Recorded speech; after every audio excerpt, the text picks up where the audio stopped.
یہ شیعہ ہے ساتھ نہیں دیں گے، تو انہوں نے کہا پھر نیتنیاہو سنی ہے تو آپ اس کا ساتھ دے دیں۔ ٹرمپ نے چال چلی ہے کہ اس طرح سے میں ایران کو بھی قابو کر لوں گا اور میں دنیا کو بتا دوں گا کہ میں نے ایران کا جوہری پروگرام ختم کر دیا۔ پاکستان کا بہت ہی شاندار رول ہے، بیک گراؤنڈ میں بھی شاندار رول ہے۔ السلام علیکم ناظرین، میں ہوں رانا توصیف، آپ دیکھ رہے ہیں D S digital T V. ناظرین، ایران اسرائیل جنگ بندی تو ہو گئی ہے، لیکن آگے اس پر جو خطہ ہے اس پر کیا اثرات ہوں گے، پاکستان کا اس میں ڈپلومیٹک کیا رول رہا، جنگ کیسے بند ہوئی، اور یہ جو ہونے والے نقصانات ہیں خاص طور پر ایران کی طرف سے، اس کا ازالہ کیسے ہوگا، بہت ساری چیزیں ہیں۔ یہ ڈسکس کرنے کے لیے آج ہمارے ساتھ ہمارے پینلسٹ علامہ عظیم جی سینئر صحافی برطانیہ سے موجود ہیں، ان سے بات کریں گے۔ السلام علیکم سر۔ جی وعلیکم السلام۔ اچھا سر، بتائیں، ایران اسرائیل جو ہے نا جنگ بندی ہو گئی، تو کیا آپ کا اس پہ تجزیہ ہے کہ یہ ٹرمپ کی وجہ سے پاسبل ہوا ہے؟ پاکستان، چائنا، رشیا، قطر، کس نے یہ جنگ بند کروائی؟ بات یہ ہے کہ یہ اننیسیسری جنگ تھی اور اسرائیل جو ہے وہ عربوں پر دھاک بٹھانے کے لیے اور پاکستان کو جو ہے اپنے زیر اثر لانے کے لیے پہلے اس نے انڈیا کے تھرو سے کوشش کی۔ جب انڈیا کو مار پڑ گئی تو اس نے کہا کہ میں ایک تیر سے دو نشان کر دوں، لیکن اللہ تعالیٰ کی قدرت کچھ اور ہوتی ہے کہ ایران جو ہے وہ اس کے مسل بہت زوردار تھے۔ انہوں نے کوشش کی کہ ایران کے آرمی چیف کو بھی قتل کیا، سائنسدانوں کو بھی قتل کیا، اور دھمکی بھی دے رہے تھے کہ ان کے مذہبی لیڈر پیشوا کو بھی قتل کریں گے۔ لیکن ایران نے پھر جب ریٹیلیشن کیا تو ساری دنیا نے دیکھا کہ اسرائیل کا جو وہ ڈوم شوم تھا، یہ سب کچھ جو کہ ہم بہت اسرائیل تو وہاں پر کوئی چڑیا نہیں پھٹک سکتی، تو وہ بالکل ریت کے ڈھیر کی طرح ثابت ہوا۔ تو سر، جنگ اس میں پاکستان کا کیا ڈپلومیٹک کردار رہا اس پورے کیس کے اندر، اس پورے سینیریو میں؟ میں یہ سمجھتا ہوں کہ پاکستان کا بہت ہی شاندار رول ہے، بیک گراؤنڈ میں بھی شاندار رول ہے، اور کھل کر سلامتی کونسل میں پاکستان نے جو قرارداد روس کے ساتھ، چین کے ساتھ مل کر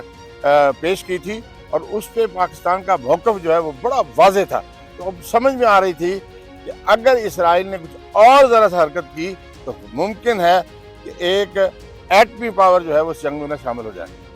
لیکن سر، آپ سمجھتے نہیں ہیں کہ جب امریکہ نے ان کی جوہری تنصیبات پہ اٹیک کیا ہے ایران کی، تو اس کے بعد جو وزیر خارجہ تھے ایران کے وہ روس پہنچے ہیں، ٹھیک ہے، ایک دوسرے سے تبادلہ خیال بھی ہوا، باہر جو خبریں میڈیا میں آئیں وہ تو آئیں، لیکن جو انڈور، جو بند کمرے میں جو بات ہوئی ہے، کیا آپ نہیں سمجھتے کہ امریکہ پہ پریشر آیا تھا کہ کہیں رشیا اور چائنا یا دوسرے ممالک سے ان کو اٹامک وار ٹرانسفر نہ کر دیے جائیں اسرائیل کو پہ داغنے کے لیے؟ دیکھیے جی، روس کے سابق صدر کا انٹرویو آپ دیکھ لیں، ان کا جو تھا، انہوں نے ایکس پہ جو پروگرام دیا، اپنا ٹیکسٹ کی ہے، اس میں اس نے واضح کر دیا تھا کہ ایران کو بہت سارے ملک جو ہے وہ ایٹمی جو ہے ہتھیار دینے کے لیے تیار ہو گئے ہیں۔ تو سمجھ میں آتی تھی کہ انڈائریکٹ وے میں کہ امریکہ کو کہ ایسا نہ ہو کہ میری تمام گیم ہی جنوبی ایشیا میں سے ختم ہو جائے۔ بالکل ایسا ہی ہے۔ تو اس کا مطلب ہے وہاں سے بھی پریشر کوئی بنا ہے امریکہ کے اوپر، جو ٹرمپ نے ویسے تو 2 ویک کا ٹائم دیا تھا، لیکن اچانک اٹیک کیا، جوہری تنصیبات کو تباہ کرنے کا دعویٰ کر رہے ہیں، لیکن ابھی تک ان کے جو میڈیا میں جو بھی بات، ابھی تک انہوں نے کوئی نقصان کی نہ ایران کی طرف سے نہ امریکہ کی طرف سے کوئی ابھی اس کی کوئی تفصیلات آئی ہیں سامنے۔ شاید کوئی چڑیا وہاں پر مر گئی ہو سکتا ہے، لیکن کوئی بندہ، چونکہ انہوں نے پہلے سے بتا دیا تھا اور جگہ انہوں نے خالی کر دی تھی، تو میں یہ سمجھتا ہوں کہ ٹرمپ نے پولیٹیکلی، ڈپلومیٹکلی ایک چال چلی ہے کہ اس طرح سے میں ایران کو بھی قابو کر لوں گا اور میں دنیا کو بتا دوں گا کہ میں نے ایران کا جوہری پروگرام ختم کر دیا۔ ایران تو خود کہہ رہا ہے کہ ہم ایٹم بم نہیں بنانا چاہتے، انرجی پرپسز کے لیے ہر کسی ملک کو حق حاصل ہے کہ وہ بنا سکتا ہے، کر سکتا ہے۔ جی۔ اچھا، دوسرا سر، اگر ہم اسی گفتگو کو آگے تھوڑا سا بڑھاتے ہیں کہ جنگ بندی کے بعد ابھی امریکہ جو پریزیڈنٹ ہیں، پریزیڈنٹ ٹرمپ کا بھی ایک بیان آیا میڈیا میں آج، جب ہم یہ ویڈیو ریکارڈ کر رہے ہیں، کہ I am not happy with Israel, کہ اس نے بھی جنگ بندی کی جو ساری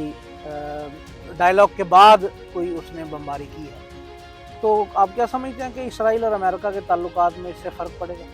دیکھیے جی، فرق تو پہلے سے پڑ گیا تھا، کیونکہ امریکہ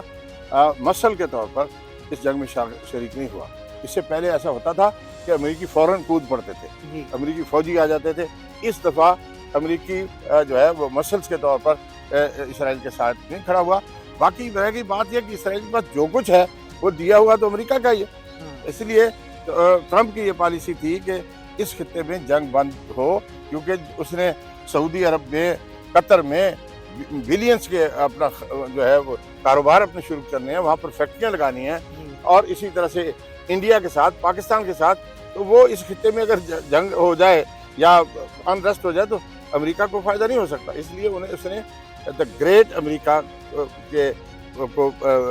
کی پالیسی کو لیتے ہوئے اس جنگ کو فوراً بند کرایا۔ فوراً بند کرا، ٹھیک ہے۔ اچھا سر، دوسرا ایک اور چیز بتائیں کہ جنگ بندی کے بعد ابھی اس کے خطے پہ اثرات کیا ہوں گے؟ یہ جو سارا یہ جنگ چھڑی تھی ایران اسرائیل کی، اس سے پہلے پاکستان کا بھی انڈیا کے ساتھ کانفلکٹ ہوا، لیکن یہ تھوڑا سا لارج سکیل تھا۔ تو اس کے خطے پہ کیا اثرات ہوں گے، اسپیشلی ہمارے جو مشرق وسطیٰ میں؟ مشرق وسطیٰ میں اس کے تو بہت بڑے اثرات ہوں گے کہ اسرائیل اس سے پہلے ایک ہوا بنا ہوا تھا کہ خوف کا عالم تھا کہ اسرائیل کی طرف کوئی نہ دیکھے۔ اب تھوڑی ہوا کی بھی نکل گئی ہے، اور اس طرح سے اسلامی ملک جو ہے ان تھوڑا سا دلیر ہوں گے، وہ اپنے ملکوں میں انویسٹمنٹ کریں گے جو پیسہ انہوں نے باہر پھینکا ہوا ہے۔ اور اس کے علاوہ میں یہ سمجھتا ہوں کہ پاکستان کو اس کا بہت بڑا فائدہ ہوگا کہ اسرائیل کے جو ذہن میں تھا کہ میں اس طرح سے کر سکتا ہوں، ایران جیسے ملک کے ساتھ نہیں ٹھہر سکا، تو پاکستان کے سامنے تو بالکل ہی وہ برباد ہو جائے گا۔ اس لیے میں یہ سمجھتا ہوں کہ اس وقت اس خطے کے لیے جنگ بندی بہتر ہے، لیکن مجھے یہاں پر ایک خوف ہے، وہ یہ ہے کہ اسرائیل ناقابل اعتماد ہے۔ وہ اپنے مفادات کی خاطر، کیونکہ نتنیاہو جیسے جنگ بند کرے گا، اور اسرائیلی جو ان کے اندر کے لوگ ہیں وہ اس کو نہیں چھوڑیں گے، کیونکہ اس سے پہلے ان کو تو یہ تھا کہ ہمارے پاس تو کوئی اینٹ بھی نہیں آ سکتی، اینٹ بھی نہیں آ تو یہاں تو میزائل آ گئے ان کے وہ ایک ہوا بنا ہوا تھا نا، وہ اسرائیل کو وہ مطلب مجھے لگتا ہے کہ نتنیاہو کی حکومت جو ہے وہ شاید اسرائیل سے اب خاتمے کی طرف چلی جائے گی، اور امریکہ کو زیادہ موقع ملے گا کہ اس علاقے میں وہ انویسٹمنٹ بھی کر سکے، اور اس ملک کی چائنا کے مقابلے۔ اچھا، یہ آپ نے نئی بات کی ہے کہ نتنیاہو کی حکومت اسرائیل سے ختم ہو سکتی ہے۔ آپ مطلب نتنیاہو کے علاوہ آپ سمجھتے ہیں کہ اسرائیل میں اس وقت اور اسرائیل میں بہت، اسرائیل نے اور دوسرے لیڈر بہت سارے ہیں۔ آپ دیکھیں اس وقت اسرائیلی جو ہیں، میں ان کو نہیں کہتا جو انتہا پسند ہوتے ہیں ان کے، اسرائیلی جو ہیں وہ اس وقت امن کی خواہش اور دعائیں کر رہے ہیں، خواہش مند ہیں، کیونکہ اب تو اسپیشلی خواہش مند ہو گئے، کیونکہ ان کو پتہ چل گیا کہ یہ سب یہ جھوٹ بول رہے تھے سارے سیاستدان کے، ادھر کوئی چڑیا میں پھینک سکتے تھے، مظلوموں کو مار رہے ہیں وہ۔ اور مجھے امید ہے کہ انشاءاللہ جو ہے غزہ میں بھی اب یہ ہے جنگ بند ہو جائے گی بہت جلد۔ آپ کا کہنا ہے کہ یہ بھی ناظرین ایک نئی جو ہے نا یہ نیوز دے رہے ہیں کہ غزہ کے اندر جنگ بند ہو جائے تو پوری دنیا کے مسلمان اس وقت ان کی نظریں غزہ کے اوپر ہیں، کیونکہ وہ ہمارے دل میں بستا ہے، وہ شہر، وہ علاقہ بیت المقدس پاکستان کا مسلمانوں کا پہلا قبلہ ہے۔ اچھا علامہ صاحب، مجھے ایک اور جو آخر پہ مجھے کوشچن ایک بڑا امپورٹنٹ ہے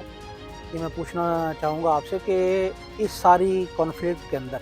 آپ کو پتہ ہے کہ ایران اسپیشلی طور پہ ایک ہمارے مسلک کو ریپرزینٹ بھی کرتے ہیں، تو کچھ بہت سارے لوگوں نے یہ پروپیگنڈا بھی کیا، وہ انہوں نے امت کے اتحاد کو بیسیکلی سبوٹاج کرنے کی کوشش کی کہ یہ اس مسلک سے تعلق رکھتے ہیں تو ہمارا ان سے کیا لینا دینا۔ تو آپ ایک روحانی اسکالر بھی ہیں، تو اسلامک پوائنٹ آف ویو سے آپ کیا کہنا چاہیں گے؟ ایسے لوگوں کے لیے کیا میسج دینا چاہیں گے؟ دیکھیں جی، قرآن پاک میں وَاعْتَصِمُوا بِحَبْلِ اللَّهِ جَمِيعًا وَلَا تَفَرَّقُوا، کہ اللہ کی رسی کو مضبوطی سے پکڑو۔ رسی جو ہوتی ہے اس کا سرا ہوتا ہے، کوئی درمیان میں پکڑتا ہے، اس طرح سے کوئی اہل سنت ہے، کوئی ہاتھ جو ہے وہ نیچے رکھتا ہے، کوئی اوپر رکھتا ہے، کوئی شیعہ ہے، کوئی سنی ہے، تو دیوبندی ہے، یہ اپنی جگہ پر ہے، لیکن جب بات آئے گی امت واحدہ کی تو سارے کلمہ طیبہ لا الہ الا اللہ محمد رسول اللہ پڑھنے والے ایک ہیں۔ ہم یہ سمجھتے ہیں کہ خامنائی جو ہے انہوں نے بھی باقاعدہ طور پر کہا کہ ہم امت واحدہ ہیں، اور میں نہیں سمجھتا کہ اس میں کوئی شیعہ سنی کی بات تھی۔ دوسری طرف تو اسرائیل تھا، آپ دیکھیں ہمارے علماء کرام نے بھی اس کے اوپر بڑا زبردست سٹانس لیا تھا،